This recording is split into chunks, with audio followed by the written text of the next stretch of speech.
on.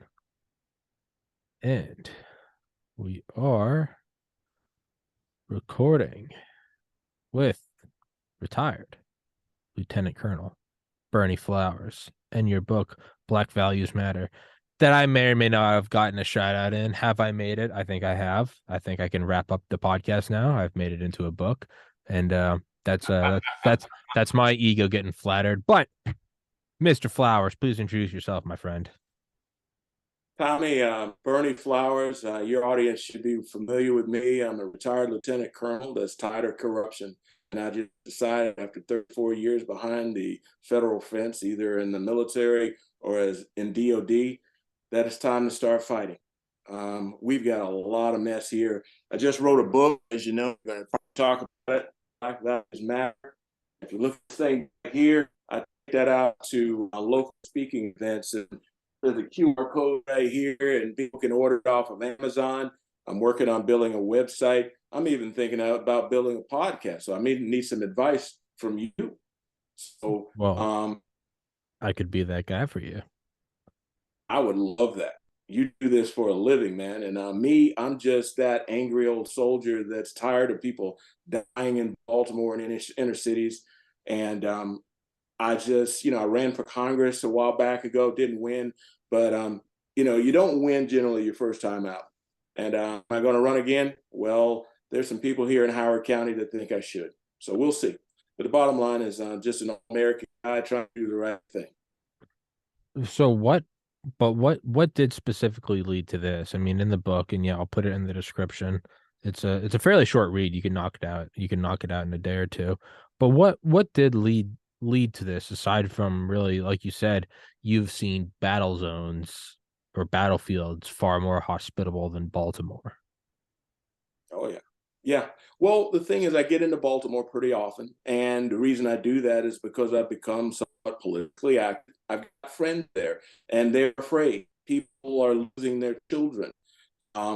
Also, I despise racism in all of its forms. I grew up in the South where it was prominent, and things have gotten a lot better down there. Things have gotten a lot better in a lot of places, but racism goes both ways. You can't just say, okay, well, all black people are innocent and all white people are bad.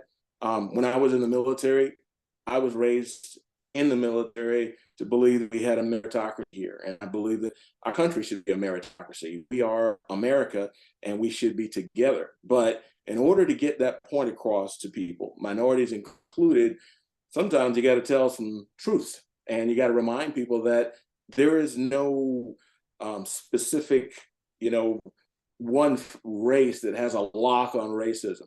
And I also believe that some people, the 1%, have been using racism to turn us against each other to make profit. And I got a real problem with that. Sure. And it's could you maybe go into that, explain the idea of racism in all of its forms? Because I mean, the very sentence, "You don't understand racism, you're white." That is racist. Yeah. I mean, anything based on skin color, literally Yeah. anything based on skin color, anything, Anything. anything at all. Whether it's they're better cookers, they're better at sports, or they're dumber, or they're meaner, or they're assholes, or they're whatever. It, Yeah. anything by definition based on a broad generalization of skin color, no matter what the Well, characteristic, is just racist. crazy. Yeah. And, if you look in the book, I mean, there's so many examples. All these things rushing through my head. But if you're familiar with the Bible, I know you are, remember the Hebrews. They spent 500 years in captivity. Black people are not the only people that have been put into captivity and held in bondage. All right. If you look at my book, you'll hear or see a chapter where the British government outlawed slavery, if I'm not mistaken, in 1849 in Africa. And the Dahomey King, who were the slave catchers, the Dahomey and the Ashanti tribes, they were the dominant hegemon in West Africa 400 years ago, or up until slavery was abolished, and they petitioned the British king to continue slavery because they were going off making war on my ancestors and selling them off to the Americas and wherever they wanted to be sold to. And the issue today is that's where my ancestors come from. And these people, these hegemon people, the Deshante and the Ashanti and the Dahomey, they didn't care what your color was. They didn't care. All they cared about was making money. And that's always been the case. And I think that racism, as we experience it today, is just a veiled attempt to make money by the 1%. They don't care about, your skin color. They don't care about reparations. For example, Mr. Obama, bless his heart, he kind of gave us the impression after running that he would, give Black people reparations. Now, personally, I don't necessarily agree with reparations. I don't believe the concept. If the money comes out, I'll be happy to take it and put it in a 401k or something like that. But the issue of the day is, as a general rule, I don't believe in it, and I think it makes us weak. But the point is that he gave people the impression, the people who supported him, that he would bring reparations. And here it is, 8 years after he was elected, he never did that. And the crux of the issue was he did an interview with Bruce Springsteen in 2021. And Springsteen asked him, hey, so how do you feel about reparations? Well, while I was in office, I did nothing about it. But now I think someone should do something about reparations. I think the word duplicitous comes to mind. We've been played again. And as roughly maybe 95% of Blacks vote Democrat. And so we're voting for our own demise in a lot of cases. And again, everybody's biased. So I say, let's recognize those biases and as an individual, try to overcome those biases. I mean, look at me and you. We talk, we're friends, and we got a lot in common. I believe that we should be bonded by ideology. I believe we should be bonded by that flag behind you. And, this concept of just judging someone by their skin color is not what Martin Luther King had in mind when he was taking all of those ass whooping, might say. I hate to say it, but bottom line, that's not what he had in mind. And by the way, I have an interracial granddaughter. And I was telling you about earlier before we came online about my good buddy, Vince Crabb. We went to the desert together. He's my battle buddy, and he is just as white as you. Yeah. He saved my life a couple of times. So if somebody insults him, they've insulted me. Yeah. And it does kind of seem like it's more of a mode of control than anything. Is at the bottom of it all is just divide and conquer. I mean, right? I mean, you mentioned in the book LBJ's famous line, and like that was in the 60s. Where are we now?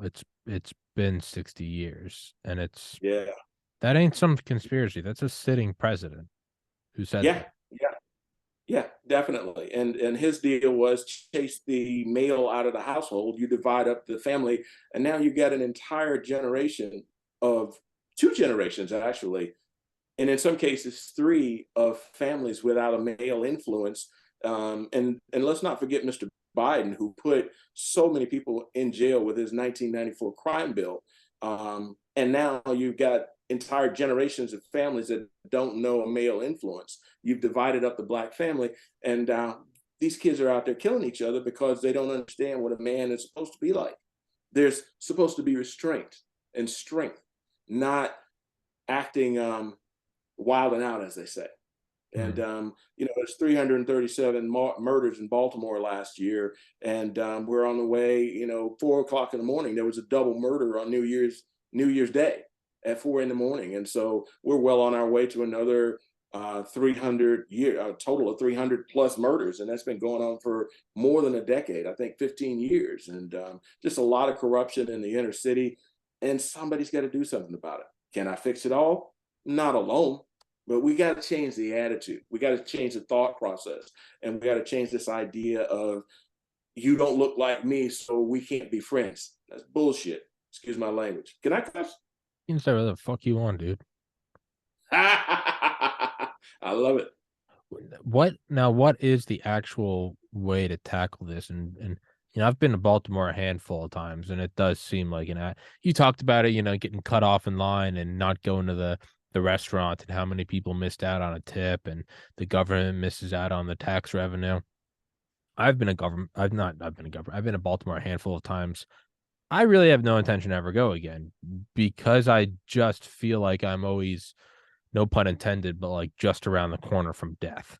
Like that's how it feels when you're there. You get the little notifications on your phone and it's like point 0.7 miles away. Someone was just stabbed in the neck. And you're like, I'm not fucking leaving this house. And when I do leave, it's a beeline to the highway. Is there any actual way to reform Baltimore, or is the monster too big? I will never think the monster is too big, but there's an old saying: how do you get out of a hole? Well, the first thing you do is Stop stop digging. digging. Yeah. And I can't fix it overnight, but awareness is the way to start. There's thousands and thousands of thousands upon good people in Baltimore that are afraid.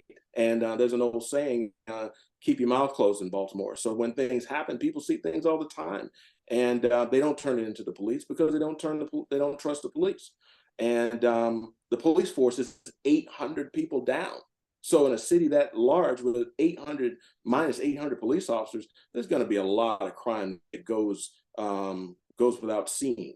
And can I fix it all? Well, we just got to change the attitude. And I look at, like, for instance, Marilyn Mosby.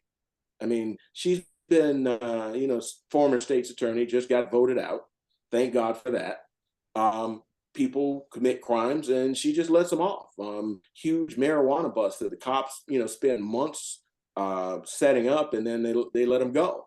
And she's been voted out. There's a new state's attorney. I forget his name, but let's give him a chance. I hope he has the people's best interests at heart. But there seems to be just a malaise going on right now, not just in Baltimore, but in all the major cities, in Chicago, Atlanta, New York, you name it. And the truth is, the way I see it, the George Soroses of the world, and we know who he is, they're encouraging and giving money to these liberal defense attorneys and creating more crime. And I can tell you that, I've driven through Baltimore many, many times. I'll do it again. And, it's routine for me to be there. But these gigantic buildings, buildings built by government funding for the people, and then something happens and the people can't move in. So you got homeless folks running around here in this brand new building with a beautiful facade boarded up. And how come that keeps happening over and over and over again? On the other hand, you've got over in West Baltimore, these gigantic, beautiful old townhouses that need to be renovated. And they could take families as well. But some of the people that I know that are flipping houses, as they say, renovating the houses themselves while they live in it, the Baltimore City Code is Byzantine. They can't make any money off flipping these houses. So people are moving out, and those who can afford to. So the tax base goes down because people don't want to go and invest in Baltimore. So, and it's not just that, it's the inner city all over the United States, and it's getting worse and worse and worse. But yet you got folks like Black Lives Matter saying it's your fault because you're white and you're different than me. And I call a bullshit flag. I say, look, we got to work together. We got to give every individual the benefit of the doubt. And, this idea of just, blaming somebody because they have a different skin color, that's kind of this woke nonsense that seems to be permeated by all this ESG. And a lot of people are low information voters. They don't understand the concept that corporate America is about to take us into a recession, and they make money off of all this. And, there's money in poverty, so I don't know if I answered your question, but the thing is, we got to change the attitude. We got to get some good people, as I say, honest people. We got to get rid of some of this corruption, and it's deeply rooted, going back to the 50s and 60s. And folks got to reclaim their neighborhoods one at a time. And if I can help lead, that's what I'm going to do.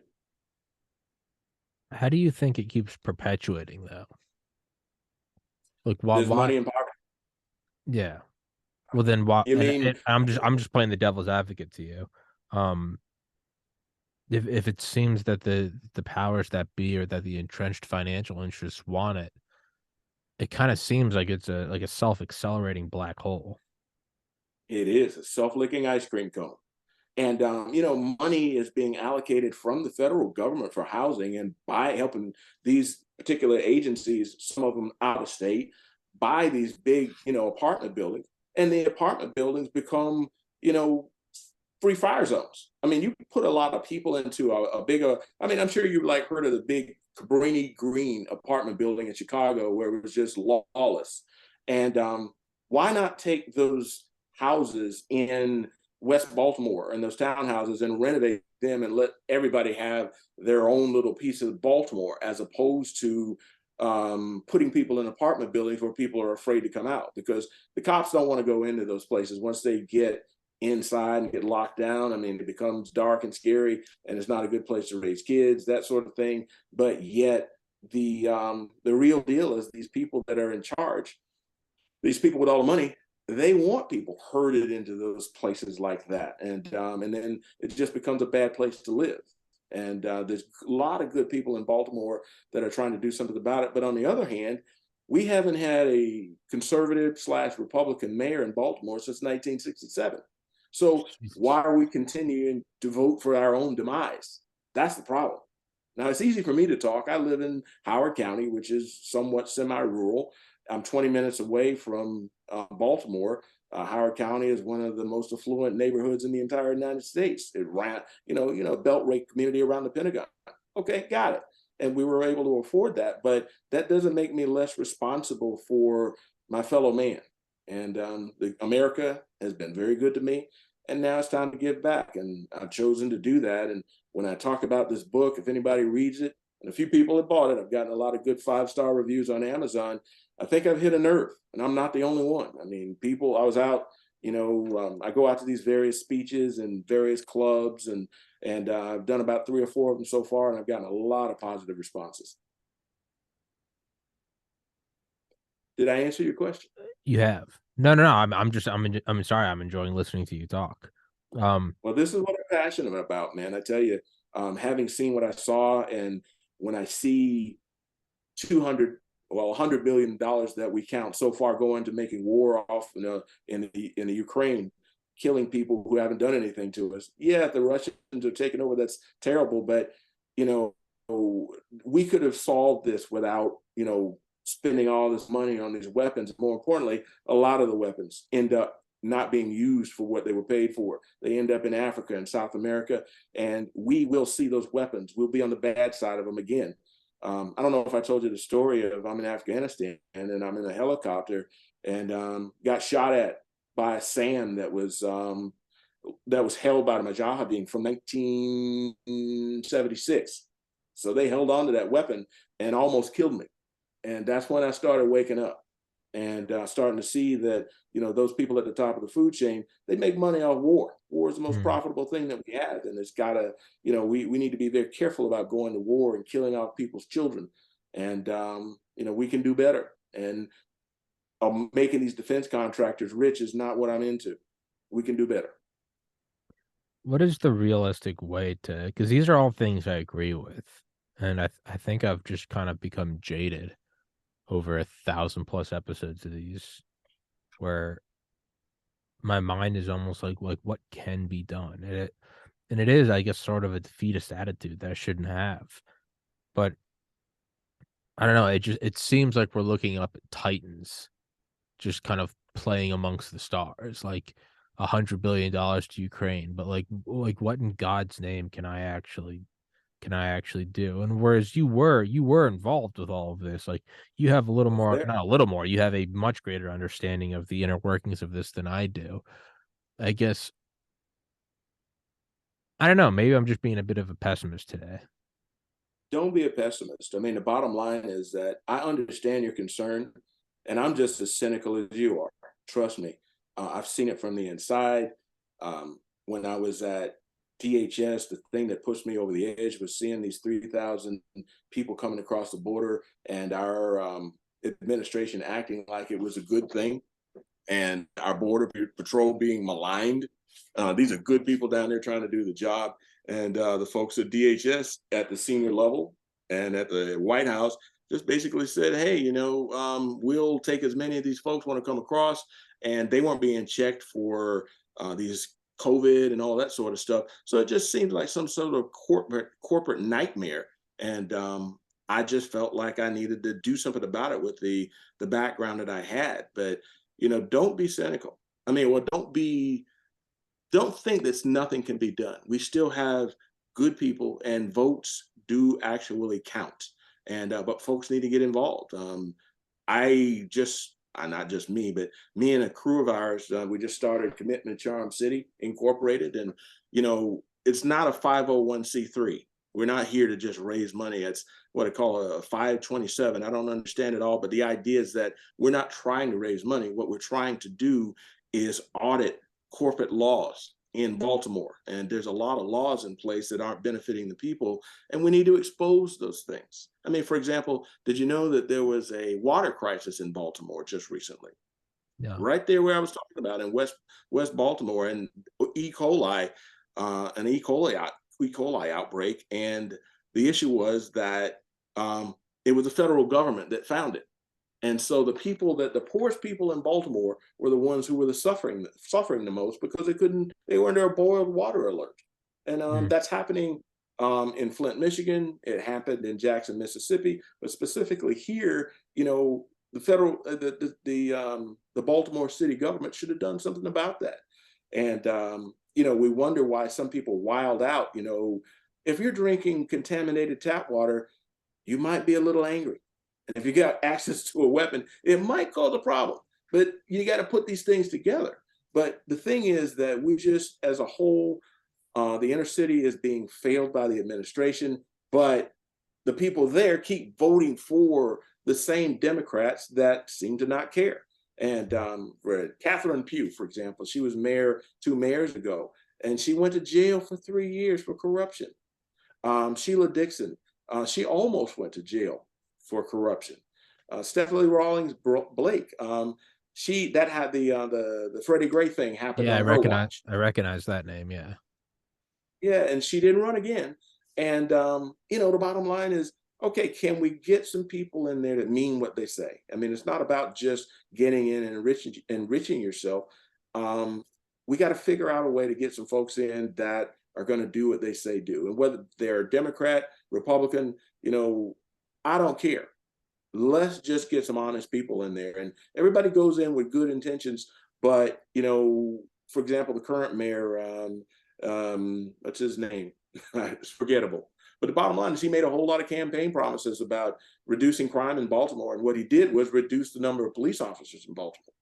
And that hasn't worked very well. And I mentioned a lot in the book, but we got to band together. We need to get more people involved in the municipal government, more people, good candidates, more folks, being informed voters. Everybody can't run for Congress. Everybody can't run for mayor, but don't get your news from Oprah and what do you call it? The View, and a lot of people do. And sorry, go ahead. I was gonna say, could you maybe I didn't mean to cut you. I think we've got a bit of a delay because of the snowstorm. There's the weather has the nerve to do a snowstorm while I'm doing a podcast. It's a lack of respect is what it is.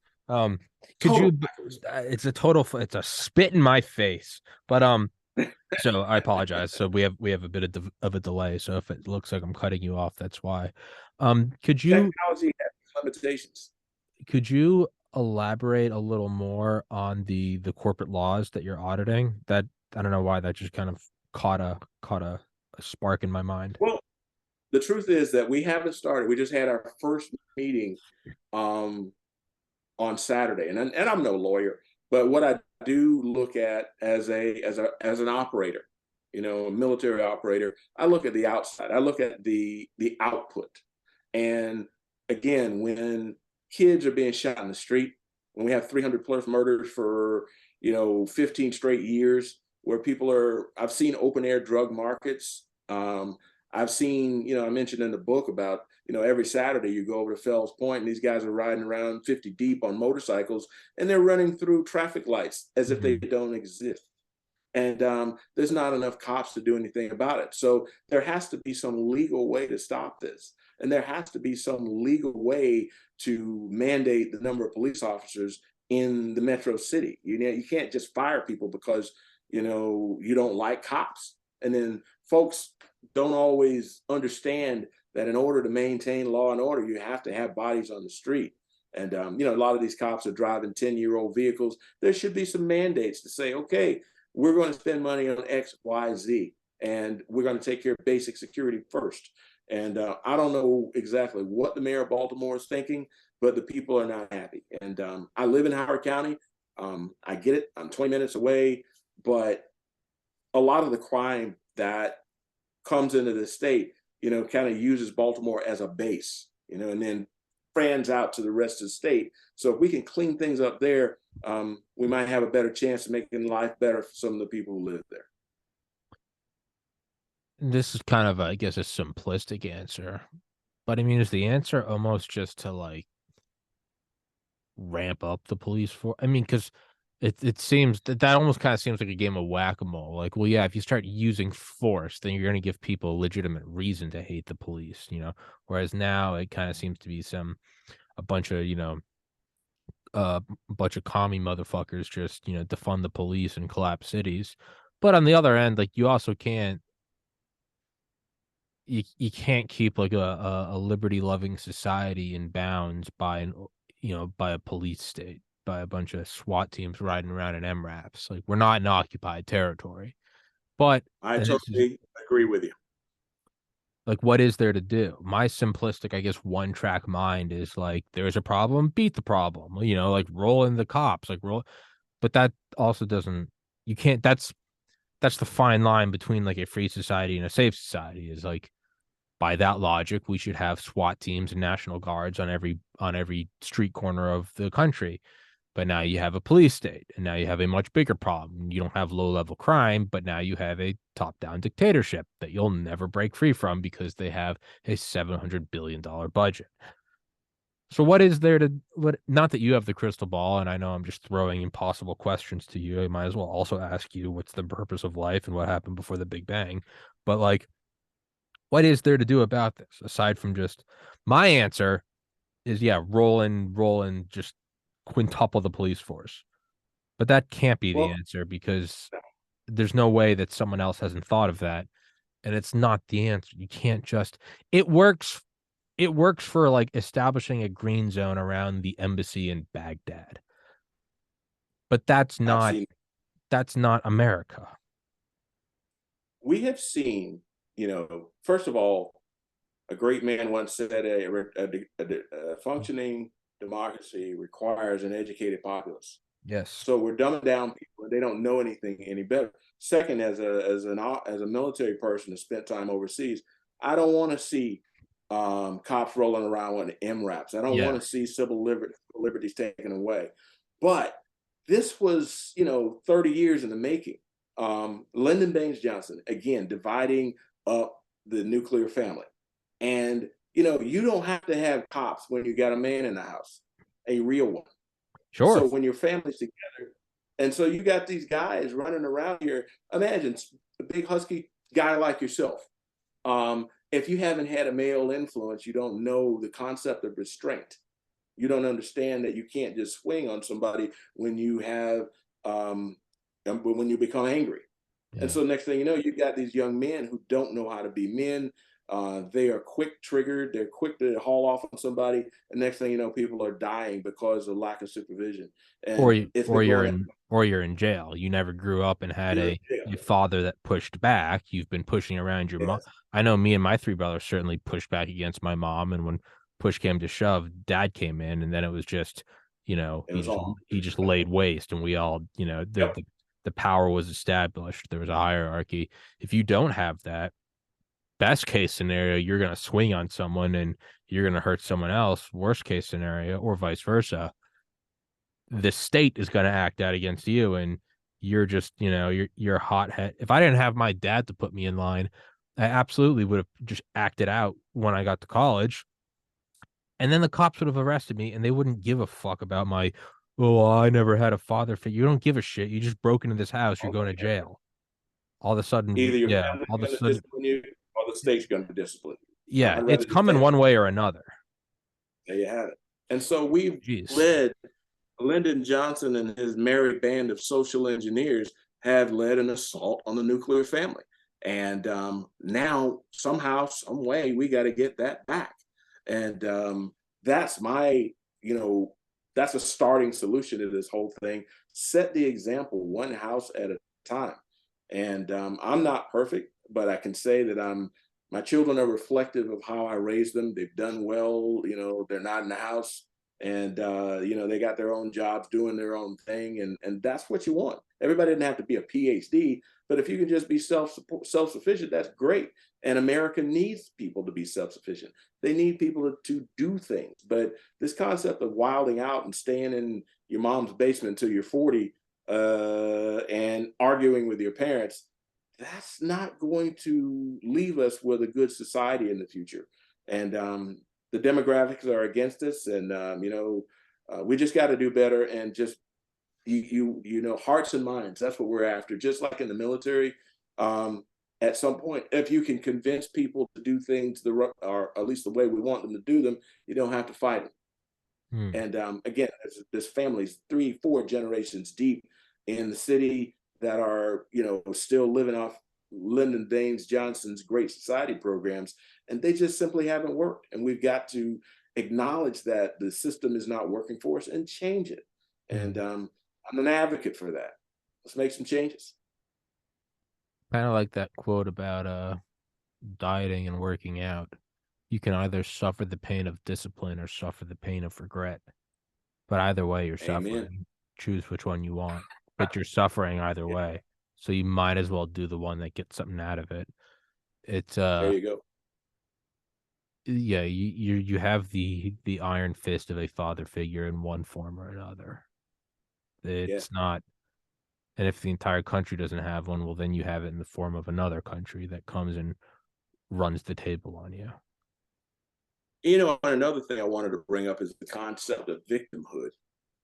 Our modern society, go back to Lyndon Johnson, go back to this woke ESG stuff. The deal is that we're teaching our children to be victims, and that Mm. somebody else is supposed to fix things. And at some point, as an adult, you got to learn that you got to be self-sufficient. I mean, look at you. You're what, 32, 31, 32. and you're doing your thing. You got a nationally, you know, broadcast podcast thing that I'm very, very proud to be a part of. And people know your name. And some of the people that have been on your podcast, like Dr. McCullough, I mean, who gets in as a guest? You know, wow, that's the first time I'd ever heard of you, and it was because of him. Oh, all And I right. was like, that's pretty cool. Thank And so you're out here doing it. So why are we not stressing to our young people, go out there and make your own destiny? Go west, young man, as they say. you. Hmm. And I took my turn to go in the military, and I became a better person for it. And now I can sit here on your podcast and pontificate, but I am not going to stop there. I'm going to get out and try to make my version of America work, and try to bring some people along with me. And that's why I ran for Congress. I was out last week at one of the Republican events and trying to recover the Republican Party, and people saying, "Hey, you should do this again," you know. And if I can raise enough money, because this is what this book is all about. I don't want to be beholden to some special interest who's going to write me a check, because once they do that, they You're get done. behind you, Yeah. you're done. Say goodbye to your soul. Yeah. Say goodbye to your soul. And I kind of like my soul. So my way is writing this book and trying to get a few people to buy it. And if we can get, you know, enough momentum going, maybe we can make a run. And it's not just being a Republican. I'm a conservative. And I think conservatives are what makes this country work, whether they be Democrats, independents, or whatever. I mean, this whole drag queen story time, for example. How is it that grown men can walk into a library or a school and talk about sexual things with kids, and we let them do that? That's not conservatism where I'm coming from. And I'm going to do everything that I can to bring that to a halt. But we got to pay attention, because we are being attacked from those who want to damage our society. And I can tell you that, you know, TikTok, owned by a Chinese company, and they in turn work for the Chinese government. They are not our friends. They're trying to destroy us. They can't beat us militarily, so they'll beat us through information operations. And a lot of people don't understand that, but I do, and you do too. I think you do need to start a podcast. I really do because no, I'm being dead serious, right? Because there's only so much you can say in a book. You can only depend on so many people to read a book. And from what you're speaking from is you're not right, like it or not, no one's gonna want to listen to me, a white guy who's never lived in Baltimore, pontificating about the problems in Baltimore, right? You just why would you? I wouldn't. I wouldn't want. I Because you're wouldn't. smart and well read. But I wouldn't wanna listen to me talking about something I know nothing about, right? But you are obviously a black guy. You have served in the military. You have taken responsibility for your life, and you have lived and continued to go through Baltimore. I think you need to start a podcast because there's really only so much you can say in a book. There's really only so much you can and then even on my show, sure, you can come on my show, but there's only so much you can say in that amount of time, and then there's the constraints of, well, you're on for an hour and you're scheduling it and you're subject to my whims and again, even then you start to get these constraints about, well, I got to get it all out in this hour, not just you, but any guest, right? You have this block of time on this show. I got to get it out versus when it's my show, I can just put my feet up and like I can walk out any idea I want. And if I don't get the idea out today, I can walk it out a little farther tomorrow. And it might take a week, it might take a year, and I can thread it through as many shows as I want to, and I can flesh it out and polish it and deliver it. But that's a luxury I have because it's my show and I can do whatever the fuck I want, whenever the fuck I want. Right. Even the decision to just say I'm just dropping F bombs this episode. I can just it's mine to make what I want. I think you should start your own because in the process of fleshing these ideas out and thinking aloud, you will actually start to reach other levels of ideas that you didn't even know you had. But it's only by starting to like you have this idea in your mind of I'm going to talk about an apple and I really want to talk about this apple. And then you do a show and you finally start talking about the apple. And as you're talking about the apple, you're also talking about the plate that the apple's sitting on. And when you're like, well, hold on, and you start talking about plates, and then you're like, then you start talking about the dishwasher. Then you start talking about like the history of plates and porcelain and china, and you go down this whole rabbit hole of elaborating what's really on your mind. And you can often only do that, like anything, through repetition and through like a thorough unfolding of it. So that's my pitch to you for why you should start a show because there's something that you want to get out that I think you have maybe, and this is all obviously my humble opinion, that you have maybe just started to scratch the surface of, and you've put it into your book, and we broach it on when you come on my podcast, but even that's limited to what you've been on here 5 6 times. Like, make your own thing, and it will unfold, and you will more eloquently and more efficiently verbalize what's really on your mind. Does that make sense, or am I just screaming like a maniac? Tommy, if you will advise me, I'm dead serious about it. I will advise you. I will I be your advisor. I will drag you right down into the pits with me. Well, brother, I appreciate it. Let's shake hands on that one, man. But bottom line is, I really, really, really got to figure out a way to improve the area. I mean, we just got skunked here in Maryland as far as politics are concerned. The Republicans lost badly. I will say that, they didn't play fairly on the Republican side. They put in somebody against me. I was running in Carroll County and doing well, and the Republican Party establishment decided that I wasn't their guy, so they put in not only one but like four candidates in, Yeah. and we all lost to Dutch Ruppersberger. We got skunked. We got like 30% of the vote. And I was at one of the Republican clubs back in December, and this lady walked up to me, one of the officers, and she said, "Berney, you could have won this if our establishment had gotten behind you. You got all the right credentials and you got the right bearing, and they got their head up their ass." And this is a woman talking to me. I didn't know her that well, but I know her well enough to know that she was one of the stalwarts of the party. And in the meantime, we ended up with a losing the several legislature seats, and now we got a Democrat governor who is going to raise taxes on us. And I know he's got some ties to BlackRock and that sort of thing. And most people don't even know what BlackRock is. Yeah. So um, it's not a good situation, but we got to keep the fight up. And uh, I believe that voting helps. I believe that you can still win, but folks have got to get smart. And I'm not saying that you got to be the staunch Republican or anything like that, but we got to protect our kids. We got to protect our schools. If we don't bring our children up the right way, America is doomed. And I see a lot of negative things happening in the school board, a lot of things happening, in the school system that we should be guarding against rather than allowing. I mean, there's school. What was this book called Gender Queer? I don't know if you're familiar with that, but basically teaching kids. You can look it up on Amazon. The term is gender queer, and teaching kids how to do its sexual stuff. I mean, not heterosexual stuff. It's porn, you know. And there's a place for that among adults, but we should not be sexualizing our children.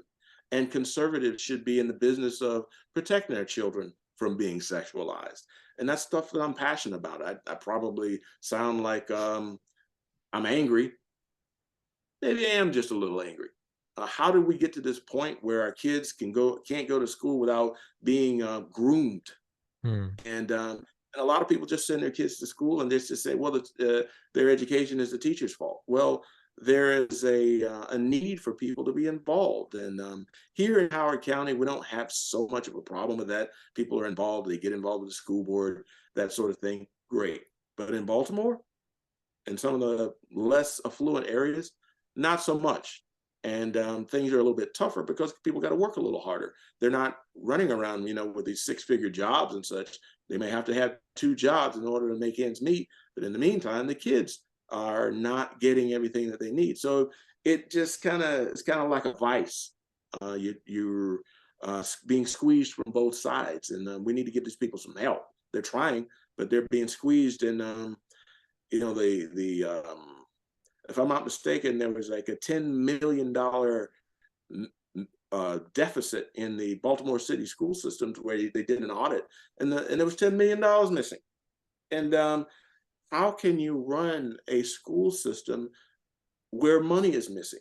And it just gets complicated. I don't know if we have time to explain all of this, but it was in the Baltimore paper. I could send you the results of the audit done by the state auditor. And most people know nothing about that here. And it's happening all over America. And there's just a lot of people that are getting the short end of the stick. And I just want to, try to make things as fair as possible for everyone. And another thing, I know I'm talking fast, No, no, and I'm keep not, going. No, keep but going. the money should follow the kid. The term school choice. The school boards in most of these areas, most of the liberal school boards are totally against school choice. And I think that parents should be able to take that, let's say $22,000 per year that is being allocated to the school system for each student, and take that money and send it to the school of their choice for the kid to get the education. If one school is failing, then take the responsibility to take your other kid to another place, but make sure that money follows them. And Yeah. competition is a good thing when it comes to schools. I think again, this is why you need to start a show is even something like them flooding the field with a bunch of other candidates. That's that's being forced to play on their field Yeah. versus you can kind of almost do extra credit work, if you will. You can just go build your own platform. Like that's the reason why like the powers that be hate Rogan so much because he's not beholden to anyone. He's not on a network. He's just fucking talking Love that whenever he guy. wants to. Yeah. And it's like, He's my second favorite podcaster. yeah, that's oh, stop it. But that is something that you can do is you can kind of just hold a middle finger up and just build your own platform and you can garner your own audience, and you don't have to take like the sanctioned podium. You don't have to go work within their systems. You can just say fuck you and talk about whatever you want. And if it's the popular idea, then people will follow you. And like you don't need to worry about whether or not the system gets behind you, whether or not the GOP establishment gets behind you, or whatever you want to run as. It's you can go out and I mean, it really is sort of like a meta manifestation of everything you're talking about, of taking the reins on your own, building your own thing, learning it as you go. It's a baptism by fire. You got to figure out how to use a webcam and a microphone, and you find guests and you get better. And the early episodes are just clunky and awkward, but you work it out and you smooth it out. It is sort of a kind of putting your money where your mouth is. I think you should do it because you can circumvent all of these gatekeepers. If you talk about the things you want to talk about, and then instead of telling me about school systems and auditors, what you do is you find whoever wrote that article, and then you interview the investigator, or you go find someone that actually works in one of these apartment buildings, and they find it and they show it to people. You can get the actual people on the ground. Like that's what I do when I want to talk about something. I don't run my stupid mouth about it. I go and I get someone that's directly involved with it. I go get a Delta Force guy or a doctor or whatever. I don't know how you get all these guests, but you You get them. just send them emails. That's how you do it. Yeah. You Google their name and then you add this 2 words, contact information. Once you find it, about 1 in 20 will respond to you. 19 will just say fuck off or they just won't reply. But then you get them on and you build up a library and it starts to hold its own weight. And then as you get the library bigger and bigger, your yes rate goes up. It's very quite easy. I'm not kidding. Anyone can do it. I've been doing it for 3 years now, but it only looks like I know what I'm doing because I've been doing it for 3 years. But it's 3 years of making shit up and faking it every single day until one day it appears that I know what I'm doing. Well, I think I'm going to copy what you're doing because I Do really it. feel passionate about this. Do it. And it's a, as they say, broadcast. You're mass communicating, and Yeah. you're putting people dreams out there and giving them a chance to respond. So yeah, I like what you're doing. And now that I'm retired, I got You got nothing no but free excuses. time. You got no No excuse. excuses. And you're friends with Yeah, me. I'll walk you right that's through true. it. I Oh, I I like the sound of that. I learned this shit by just trial and painful error. You didn't even have to do Yeah, that. I'll walk you through it. And then, but no, but that's the other. It's like, what's the most like you gave political speeches, right? There's a limit to the number of people that you talk to, right? You're at a restaurant or a fucking what country club or some shit talking to people. There's a limit to that. There's no limit to this, right? This I know. episode might get 10 views. It might get 1,000. Yeah, yeah, Yeah. I've seen, and I watch you. And the other guy, not McCullough, but the other doctor that you were Dr. talking to Malone. the other day. Yeah, yeah, yeah. Those guys are awesome. And being an angry, unvaccinated person like I am, you're singing music to my ears.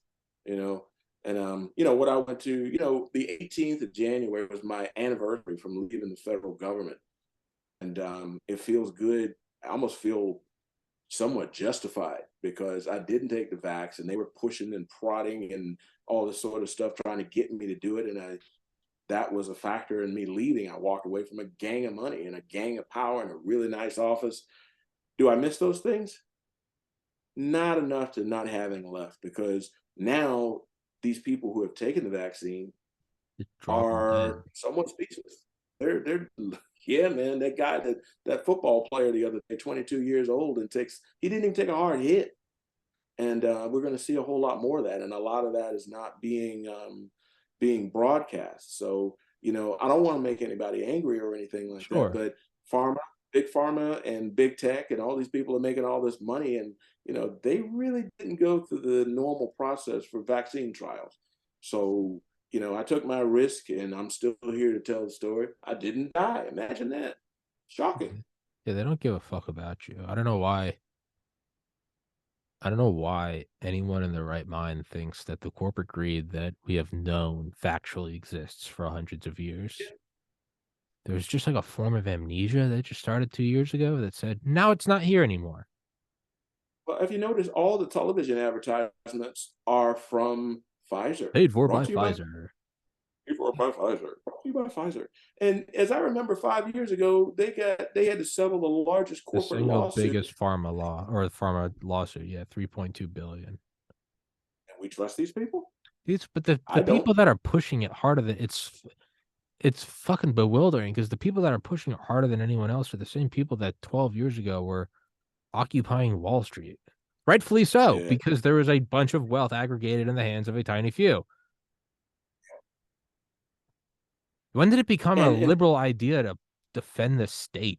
I thought, what happened to don't trust anyone over 30? Turn on, tune in, drop out, take some acid. What happened to that? what Now it's like the Gestapo knows best. Yeah, I question everything. Nobody gets a pass in my world. And if you notice, if I'm not mistaken, last week was the week of Davos. So they're over Yeah. here making corporate decisions on our lives, and most people don't even know what Davos is. Yeah. Absolutely crazy. I remember it was Rebel News. They had accosted, well, maybe accosted. They put a microphone in the face of one of the Pfizer corporate people, and the guy literally ran CEO, from him. Albert Bourla. Yeah, the CEO of Pfizer. Yeah, you know these people. Yeah. And so the issue of the day is that why are we not more skeptical? Why are people just letting this go? I'm not one to just let things go, and I don't think you are either. So maybe I need to start that podcast. Start it. And then there's like a moment there not a moment, but there is a process of truth. If Mm-hmm. if people agree with what you're saying and they see your point of view, or maybe they don't agree with it, but they hear you out and go, all right, well, he seems at least to be a rational enough guy, right? They could make a compromise with you. Then you'll get the following, and that will be your mandate to run. And if like the reason I keep doing this is because more and more people watch and more people agree with it. Oh, I If see no your one numbers going. if no one watched it and no one agreed with it, I would be like, oh, I really am a minority, in which case, A, I'm either wrong, or B, everyone else is wrong. But either way, clearly, no one wants to hear this shit, so I'll just go do something else. But if people hear it and they like it, then that's sort of like your mandate to keep going and do more of it. So if people hear you, then there's your like, oh, so it's still worth fighting for. And if no one's on board with you, then you're like, oh, this place is fucked. I don't know, take care of your own. Take care of your family and your wife and kids. Like that's my logic behind it. And I keep going because more and more people watch it and I get overwhelmingly positive feedback. So that's like my sign to keep going. So it Well, kind of I it think it's erases about the gray wrong. area. Yeah, I mean, we people need leaders. You're a leader. You're an influencer.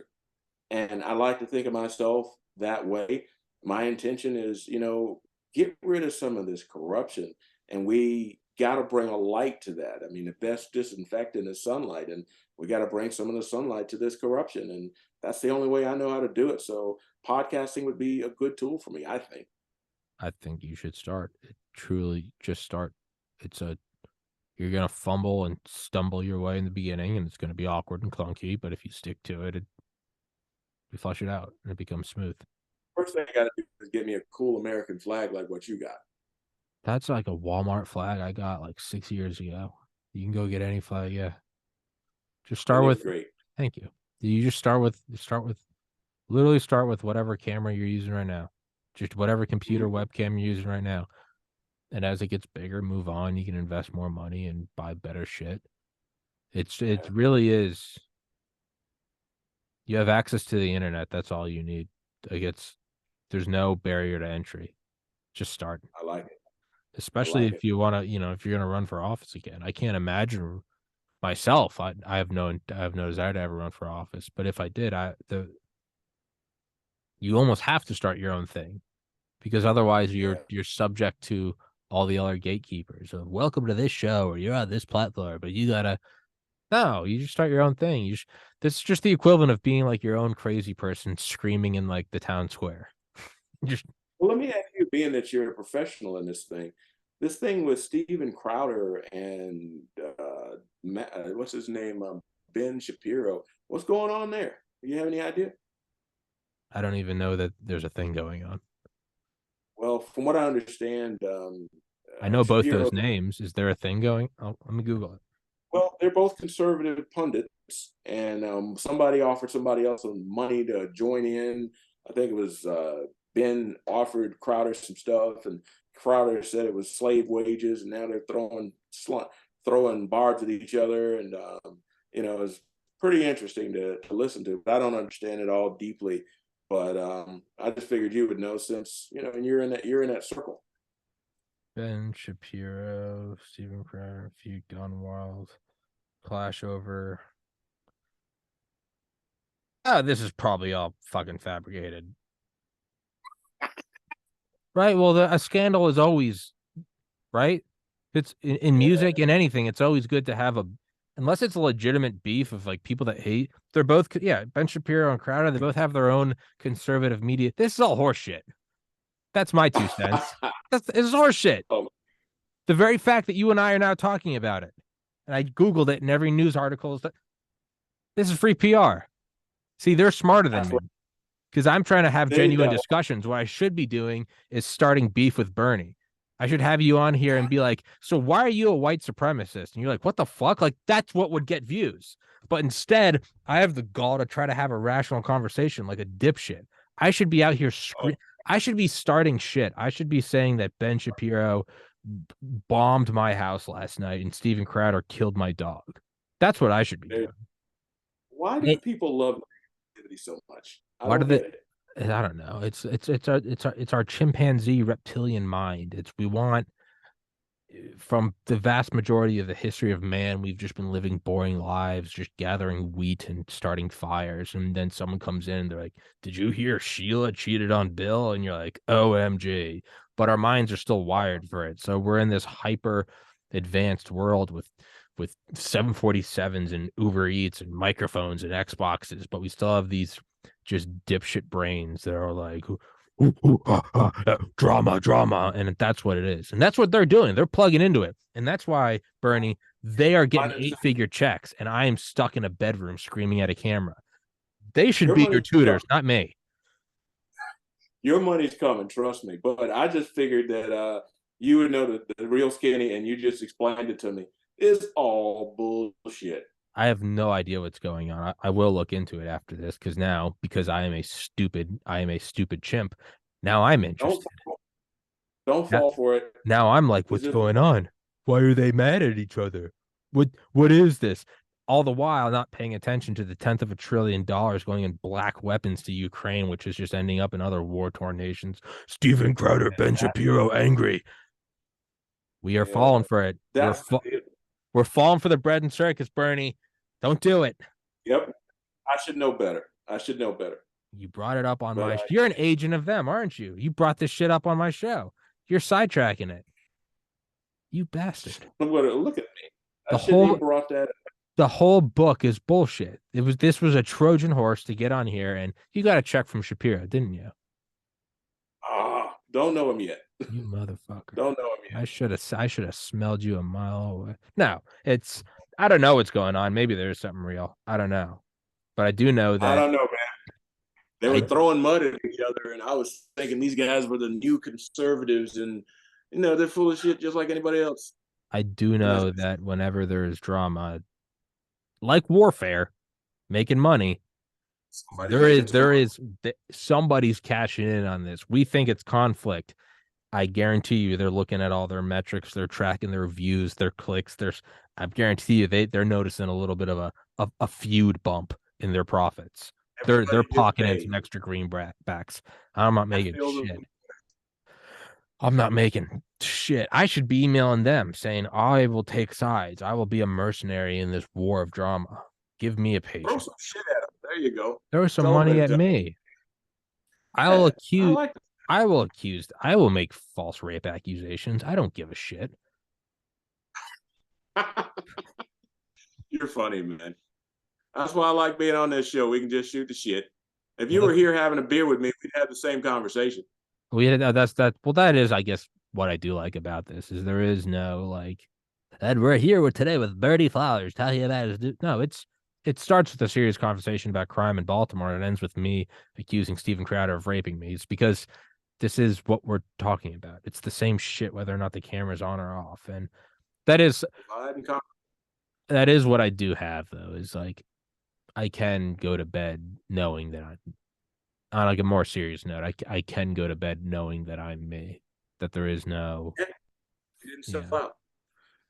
And Yeah. that's why I'm, like I said, back to the book. That's why I'm doing this, selling this book, because I don't want to sell out. Man, people have real estate developers have already sniffed me out and said, "Hey, they're expecting me to run again." People, "Hey, come, let's have lunch." And no, we're not going to have lunch. I'm not interested in selling out.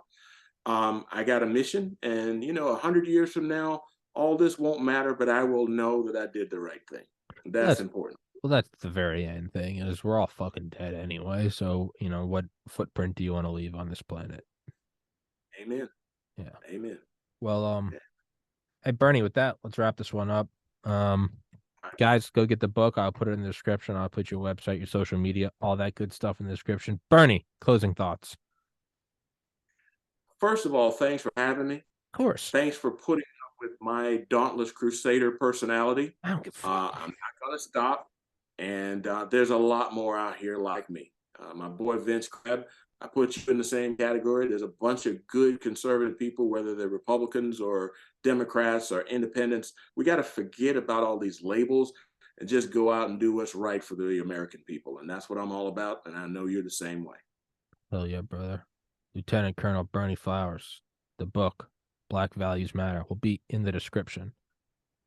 Go check them out. Go read the book. It's a short book. You can knock it out. Pick it up from Amazon. It's Pick all it up. good. Give Bernie some money. Don't give any money to Shapiro and Crowder. They've got fuck enough. Go give some money to Bernie. Or better yet, give some to me. I Amen. don't even have a book, but go give some to me.